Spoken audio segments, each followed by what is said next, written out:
Okay, here we're going to look at 2016, question 2, part B. Now this is a reasonably tricky but rather nice kind of river question where we need to figure out a situation where the person cannot swim as fast as the river. So let's just lay this all out and see where we go with this one. So of course the first thing we're told is the velocity of the man crossing the river is 5/6. The velocity of the river is 25/18. All right, and that is less than this. Okay, this means they can't swim straight across. Okay, now that makes this harder. All right, sad face. If you can swim straight across, these things aren't too bad at all. You often see that in part A's. Here we need to earn our keep a little bit. So let's start by drawing a bit of a diagram. There we go. We have a river which is 125. Okay, and we have two scenarios. Now the first one, the quickest possible scenario, is actually pretty straightforward. Okay, so here's quick. All right, in this case, the man just swims straight across. Off I go. Okay, and that is the velocity of the man. The river will carry him downstream. He doesn't care because he just wants to get to the other bank. So that is the velocity of the river. And there's some resultant velocity, which equally we don't care about because we don't mind where he goes. If we were wondering how far downstream he goes, we'd need to care, but not today. So in this case, okay, remember time, or if you want to do a quick little recap on this one, velocity is distance over time. So therefore time is distance over velocity. Okay, just a little bit of a recap if you ever need to kind of throw it out. You don't want to trip over something small. So time here is the distance, 125. The velocity of the man, 5/6. So the time here is 150 seconds. Okay, and stick that into your calculator if you need to. That one wasn't too bad. However, what about short? Okay, so that was part 1, and this is part 2. In this case, the man is going to swim upstream. Okay, to try and counteract the river coming down. However, the river will carry him downstream, and it will carry him further downstream than he can swim. Because no matter what, since this is less than this, there's no way that he can counteract the whole thing. And we'll end up with a resultant velocity going this way. Right, how do we handle this now? Well, we're going to bring in a couple little, I think we're going to call that theta, we're going to call that alpha, and we're going to figure this one out. So for the shortest distance, okay, downstream,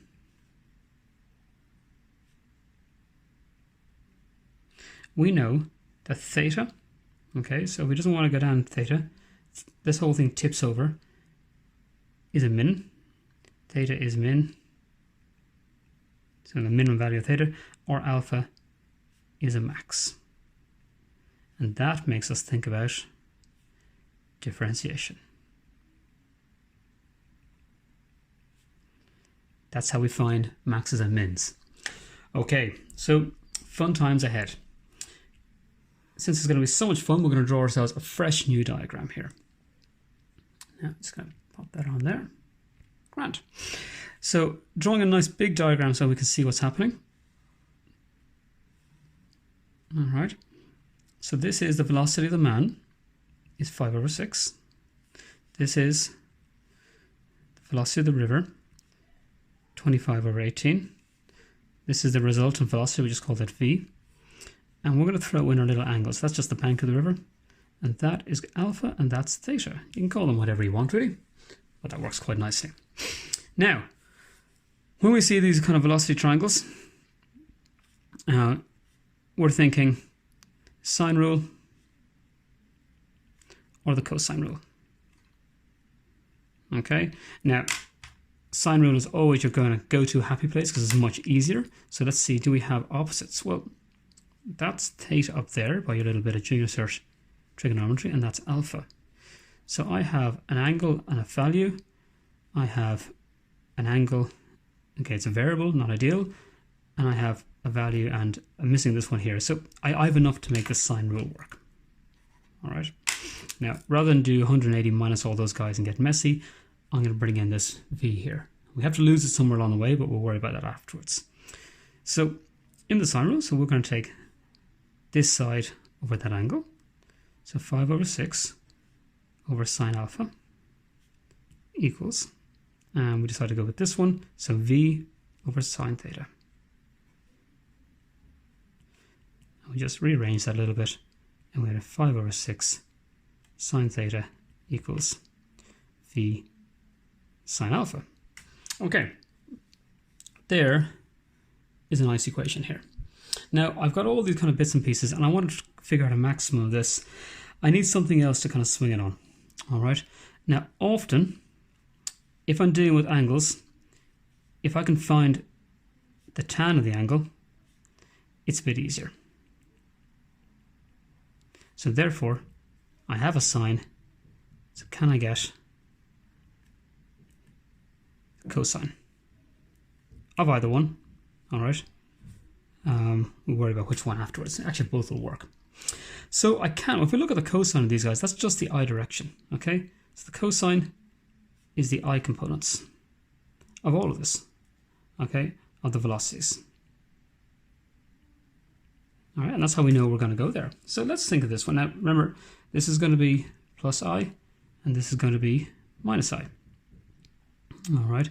So we can just kind of sum all of these ones up here, if you like.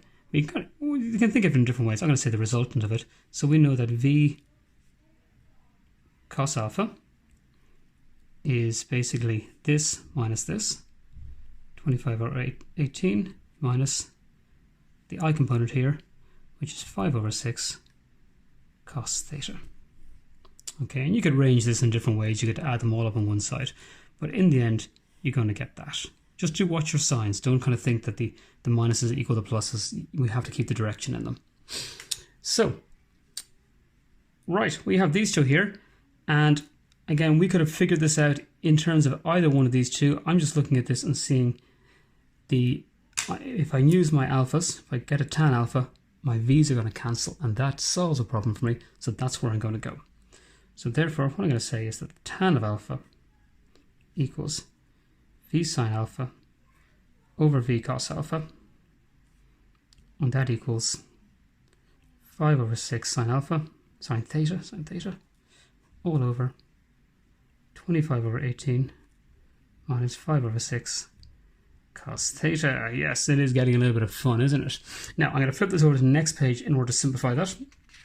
So we have, bring it over here on this page, tan alpha is 5 sine theta all over 25 over 3 minus 5 cos theta. So we'll tie that up a little bit more. I can see I can lose the 5s there. So tan alpha equals sine theta all over 5 over 3 minus cos theta. And because I'm differentiating, and you can see I'm going to have to do that later on, having no coefficient in front of these is a bit tighter, and it's worth the hassle of having a fraction there. Okay, that's why I've chosen this one. Now, we need to think about where this is going to go. So I'm just going to skip down a bit because I'm going to come back up here for a second. Okay, because we need to think of d tan alpha over d theta. What we know is if we go back and look at our original diagram here, all right, alpha could be all the way down there, it could be 0, it can increase, but it won't get to 90. All right, so it's going to be somewhere 0 is less than alpha is less than 90. And this matters because tan is a weird function. Just move the focus up here. Here we go. So for this range, okay, as alpha increases, tan alpha increases. All right, so therefore, the max of alpha we have is a max of tan alpha. Okay, because if that wasn't, if that's at its highest point, that's at its highest point because they keep increasing. All right, so I can maximize tan alpha and I will get the point. Okay, I'll get what I'm looking for here. I'll get the shortest distance. I get the biggest alpha. Now, this is a little bit ugly, so we need to think of this as u over v. Okay, and then we use our quotient rule, and that is going to be v. Now I'm going to write this out as u dash minus u v dash. All right, that is du d theta. I'll show you that in a second. This is just a slightly neater way to write it. You may see it done this way. So I'm going to have to use this rule. Okay, so let's branch this one out here. So we're going to let u equal sine theta. And I won't even do that on the actual page. U is sine theta. Therefore, differentiation u is just, of course, du d theta. And that is cos theta. Okay, we'll let v equal 5 over 3 minus cos theta.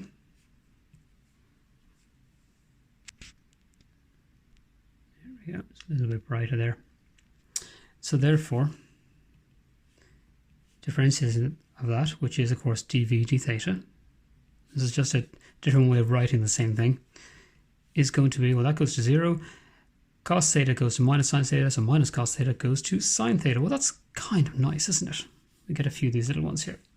So this means we can come straight across from here, all right? And that is, takes a little bit of a moment to write this all out, 5 over 3 minus cos theta, that's v, okay, with differentiation of u, that's cos theta, minus u sine theta by v dash, which is sine theta, all over v squared. Now, this might seem upsetting, but don't worry, it is going to get better in just a moment. Okay, so we know that all of that equals 0 to find a maximum value of tan alpha, and that maximum value of tan alpha is a maximum value of alpha, which is what we're looking for. So if that equals 0, well, we only really need to worry about the top line, because if that's 0, that's 0. So therefore 5 over 3 minus cos theta by cos theta minus sine, I just got to square that one now, sine squared theta equals 0. Okay, yuck, upsetting, messy. So let's multiply it out. 5 over 3 cos theta minus cos squared theta minus sine squared theta equals 0. Now you're getting near the end, you're doing pretty well at this point, but at this stage you might think, what on God's earth is happening? Is it a quadratic? Is this some evil quadratic because I haven't got a sine theta in there? What can we do? Okay, and in this case, what we need to do is we need to start looking for patterns. If you go to your log tables and begin to look at all of these different bits and pieces, what we'll see eventually is that this little section here is minus cos squared theta plus sine squared theta. All right, and that, of course, equals 1. Minus 1 in this case. All right, and that is tricky. It's not always as easy to see, but if you get these weird kind of situations, go back and look through all of your trigonometry relationships, and that's when these things begin to pop, and you'll see them more and more with practice. So that reduces down to then is 5 over 3 cos theta minus 1 equals 0. So 5 over 3 cos theta equals 1. All right, cos theta equals 3 over 5. Now, you may know from your little bit of a triangle here, if that's theta and that's 3 and that's 5, we know that that one is going to be 4, okay? Because it's basically 5 square root of 5 squared minus 3 squared. Okay, but it's one of our standard little right angle triangles, so we know then that sine theta is going to be 4 over 5. Okay, if you wanted to do the hard way, you'd sub in 3 over 5 here, you'd batter all that out. This is much easier if you can see it, and it's really worth getting used to kind of going into these little right angle triangles and figuring it out. Even if it's like a square root of 10, it's still not very hard to handle. Okay, now I have those, so I'm getting there. There is still a little bit more joy in this one here, because what are we actually asked for? We were asked for the time, so I'm going to pop this aside here. Now, so in part 2, let me just bring my focus over here. So the time for the shortest distance. Well, let's just think of our little thing here. This was our little triangle. That's V, that's alpha. Okay, I don't need to worry about the rest of it. What's going across? Well, in the j direction, it's going to be V sine alpha. All right, so that's what is going up this way, V sine alpha. So the time is the distance over the velocity, and that is going to be this stage. I've actually forgotten the width of our river. I think it's 125. It is 125. 125 all over 5 over 6 by sine alpha, which we know is 4 over 5. Don't go breaking this down, finding alpha. You don't need to know alpha. Remember, what you need to know is sine alpha. All right, and that, we can try and tidy this all up, is 125. You can do this in your calculator if you like, but for the hell of it, I'm going to try this. 20 over 30. So that's 125 over 2/3. Multiply above below by 3. And we are going to get, it's going to get a little bit uglier at this point, 375 over 2. And that is going to equal, time is going to equal, double check that, I think it's 187.5. 375 divided by 2 is indeed 187.5 seconds. There we go. Okay, it's a really nice revision question for this topic. Okay, so again, you get the easy bits done, break it out here. Okay, we use the sine rule where we can. The cosine rule is the one we do if we have to get upset over things. Okay, and eventually I can begin to see that I'm looking for a pattern here with the angles. I can maximize either of them. This will work the other way too. All right, but I had that very easily. It's fairly easy to get this, so I went with tan alpha. Okay, that removes the V. That's the big important thing that takes out of it. I have an expression for tan alpha. What I then did, okay, is I just simplified that down a little bit, and I realized as alpha increases, so does tan alpha, within the range we're interested in. So if I can maximize tan alpha, I'll get the same answer, which means I differentiate this. I had to use the quotient rule, crank it through, get all this stuff, and this equals 0. Which means the top line is all I need to care about. It's getting very bright there, isn't it? And work it out. This was probably the hardest step in the whole thing, to begin to spot that. Okay, and you will get used to it with time, again, in your trigonometry book. Okay, after that, it's plain sailing. Have fun.